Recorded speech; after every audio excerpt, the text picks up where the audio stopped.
Welcome to Right Now Workshop Podcast. I'm your host, Kitty Bucholtz, and this is episode 22, Loving Your Readers via a Newsletter, coming to you on Tuesday, February 6th, 2018.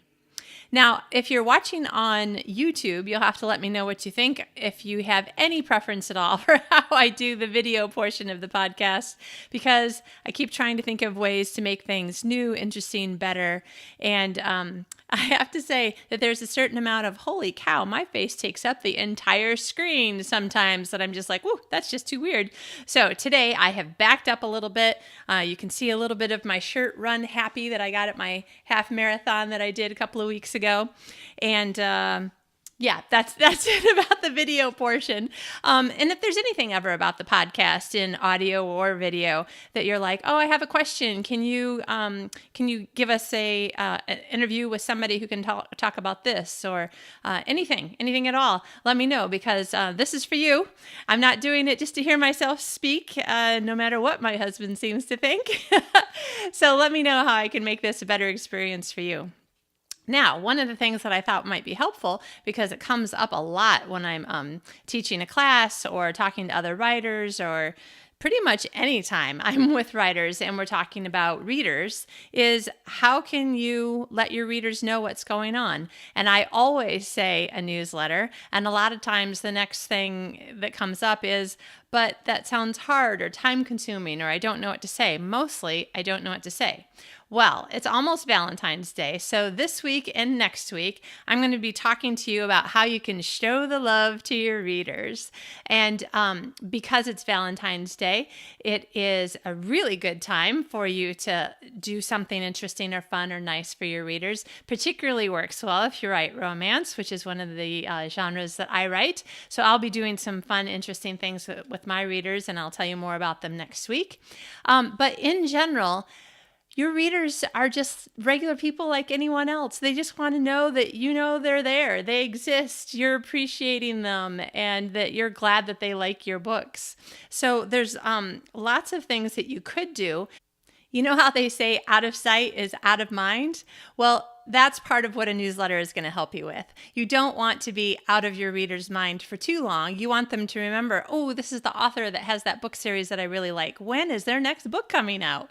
So there are things that you can do to make your content more interesting to them, and not just be a listing of what's going on and when the next book's coming out, and being very professional but kind of distant and maybe a little cold. You want them to feel like you're speaking to this individual person, like you just wrote one email just for them, as close as you can get to that feeling. You know, think about all the emails that you get. Which are the ones that you respond to the most? Which are the emails that you open fastest, that you read more of rather than just skimming?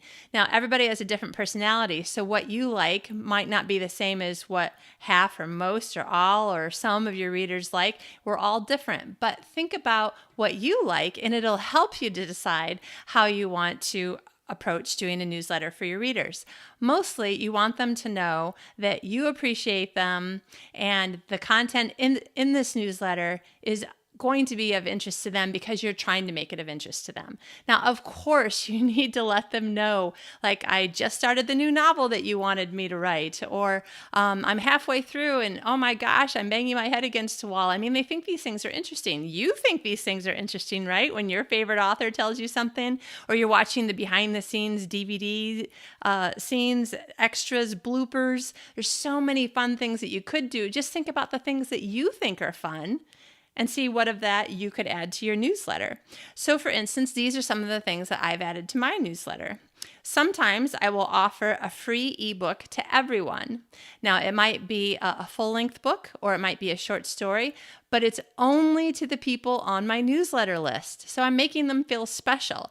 And sometimes I let other people know, say I make an announcement on Facebook or Twitter, if you join my newsletter list, you'll get this free book and other sorts of free things or fun things, or we'll play games, or, you know, I want to let other people know you're missing out if you're not on the newsletter list.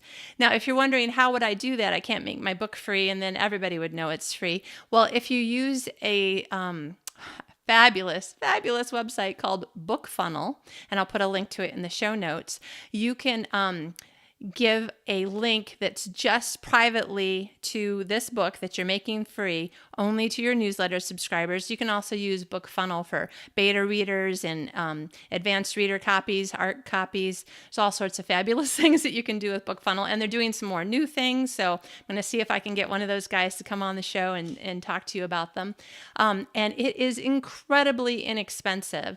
The lowest plan starts at $20 per year as of January 2018. So I strongly urge you to look into that. That is one way you could give everybody on your newsletter some sort of bonus. You could also write a short story or something that's just for them, and you could deliver it to them via BookFunnel. You could also offer a free book to one winner. Maybe it would be an ebook, or maybe it would be a print book. Maybe it's yours, or maybe it's someone else's. When I am organized and get all my ducks in a row months in advance, I get other authors to give away 1 or 5 or whatever they're willing to do. Ebook copies usually, because that's what people are, it's so expensive for an author to mail out print book copies, especially if they have worldwide readers, which we pretty much do. I just sent out, 5 books to... Oh my gosh. You know what? I sent out 2 books, one to Canada and one to Great Britain for some Goodreads giveaway winners for Love at the Fluff and Fold. And I think it cost me nearly $50 to mail 2 books. 2. So as you can understand, giving away print books can be incredibly expensive for an author. So a lot of times I ask people, would you like to give away 1 or more ebook copies to 1 or more readers on my newsletter? And I'll just put a blurb about the book. I'll include the book cover, and I'll say, click here. I create a link that gets automatically counted by my newsletter software, and you can do it in MailChimp. You can do it in ActiveCampaign, which is where I'm at now. Probably just about every newsletter provider, you can create a link where it will keep track of who clicked on that link, and then you can use something like random.org or whatever the name of the website is, where it'll just give you a random number and you put in a range. Say 22 people clicked on the link. So you put the numbers 1 through 22 and the randomizer picks a number 17. So then you go find, the 17th person who clicked on the link and tell them you're the winner. And of course you announce this in your next newsletter because people like to see their name. They like to hear their name, which is why I do shout outs to anybody who contacts me on the website. I did a shout out last week to Sergio because he let me know that he was telling his friends about the show. Also, as another shout out, Sergio, thanks for telling me that you have a question about somebody. Sergio wants to know if I can get somebody on who's an editor to talk about when to hire an editor and stuff like that. So I'm working on that. Let me know if you have any questions or preferences about people that I bring on to interview. Okay, so the next newsletter that I send out, it won't be the next one, but the next one where the point is to just be engaged and, to just remind them I exist and that sort of thing. I have a second copy of my friend Janice Cantori's new book, Crisis Shot, which is book 1 in a series. So it's even better, both for the reader and for Janice. If the reader likes it a lot, they'll probably want to buy the rest of the series. So that one, I will have 1 print copy that I will send out to 1 winner. And I'm just going to, pay if it's an American winner, yay, I'll only have to pay $4. If it's outside of the country, I'll just have to cough up the $20 and go, okay, this is good though. This is why I have a newsletter, because people like to get cool stuff, don't we all? Now, you don't want to make your newsletter all about getting free stuff, where the only reason that people want to be involved in your newsletter is because you give away something every single month and that's all they care about. You want people to care about you and your book. So you want to, and it's not so much rewarding. It's just, like I say, showing the love. So you don't have to do it in a way that costs you anything, though. Don't send print books if you don't want to pay the cost of shipping. But many, many times I've had authors be a guest on my newsletter, and then a whole bunch of people hear about a new book that they've never heard of. And if you're a big reader, you want to hear about new books and what else is out there that you didn't know about. So my guest probably got new readers or people who are interested. Plus, one lucky winner gets a ebook in most cases, and they see their name in the next newsletter as the winner. You could also put a book on sale and tell your readers about it on the first day, so they're the very first people to know. You definitely want to do this if your sale is short-lived, or if you have a book in Kindle Unlimited and it's only free for 5 days or something like that. You want to make sure that that email newsletter goes out the day before or the day of the first day. My experience has been that probably 80 to 90% of the people who respond by clicking a link in the newsletter to either sign up for a giveaway or look at a book that I'm talking about or anything like that, I would say at least 80% of those clicks happen in the first 24 to 48 hours. So just to give you an idea of at least one person's experience, and then try to track it on your end too. See if you can figure out when the most number of clicks are coming through. Then you'll know when is the best time for you to send newsletters in the future. Another thing that has been really fun and very successful in my newsletter is to play a game. Now, you see those funny memes on Facebook where, take the first letter of your first name and the last letter of your last name, and this is your new name in the fairy kingdom, or this is your superhero name, or whatever. You could take one of those memes and use it and play it and just have readers respond just for the fun of it. You could tell them that you're playing a game over on your Facebook page and send them over there and just use Facebook as the way to communicate with people. I've actually created a group in addition to my page so that readers can post directly to it, and I can see their posts way easier than I can see reader posts on my Facebook page. So that's another thing. It can be like a funny name game, like I was just saying. It could be finish this sentence. And I have to say, one of the most fun writing exercises that I had when I was in grad school, when I was getting my master's in creative writing, was 3 drops of blood. That was the entire writing prompt, 3 drops of blood. So, some people wrote something funny, some something scary, some more of a detective fiction. It was just really, really fun. And in fact, I enjoyed trying to think of different genres where I would use 3 drops of blood differently. So you could do any kind of finish this sentence that would be silly or funny or whatever. You could ask them to share a story. What's your favorite Valentine's Day story? What's your worst Valentine's Day story? Or your favorite Christmas memory? Or your favorite Thanksgiving food? Or what's the thing that you hate most about 4th of July? Or whatever the holiday, whatever the, it could be something like, say you're an Australian author, or I suppose probably you could be an author in about 100 different countries that celebrates the Queen's birthday.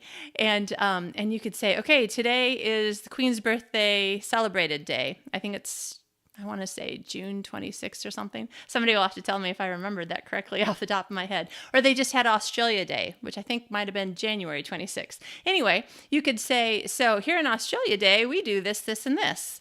And you could tell them some interesting thing about it. Or you could ask them to share a story about something that they experienced, or, good or bad. Basically, it's just a matter of having a conversation like you would if you were at a party or something.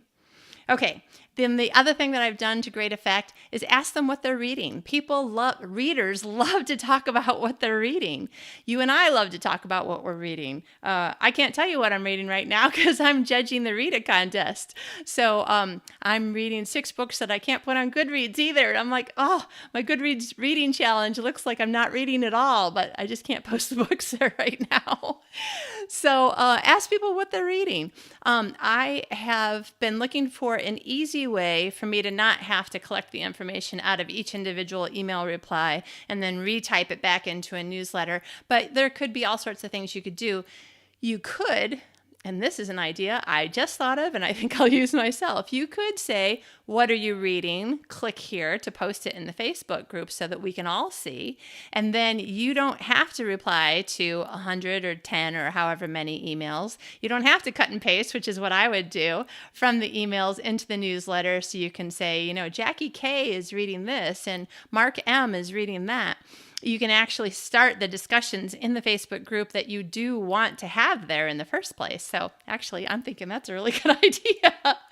And if you wanted to, you could still post just a few of them in the newsletter the next time. Like I said, people love seeing their name in print, in lights, hearing their name on a podcast, in a video. So these are just a few of the things that I'm thinking of right now that I wanted to share with you. Next week, I'm going to share some more. So, the idea is letting your readers know they care. And since it's Valentine's Day, I'm going to help you show them that you really do care about them. Meanwhile, here's a tip from one of my readers who we jokingly like to say she's my number one fan, but not in the way from the character in Misery by Stephen King. If you don't know this book, it is about his professed number one fan who half saves him, half kidnaps him. It's very, very scary and awesome. It's an awesome movie. Okay, so my friend Kim, who has recently become really my friend because we've gotten to know each other and spent some time together, she said that her husband Ken does not bring her flowers because he knows how much she loves books. So instead, he will bring her usually a hardcover, if you can find one that's that new, a hardcover book that she doesn't have yet by one of her favorite authors. And that will be his Valentine's gift to her. And I think that she said that he does it for all sorts of times when other men buy flowers, he'll bring home a book. I think that is completely awesome. Thumbs up, Ken. Kudos to you. Kim, you'll have to let us know what book you get on Valentine's Day. All right, that's it for me. I hope that this is helpful. We will talk more about what you can do to let your readers know you care next week, when it'll really be only, I think, 2 days until Valentine's Day. No, it'll be the day before Valentine's Day. So in the meantime, happy writing. Have a great week.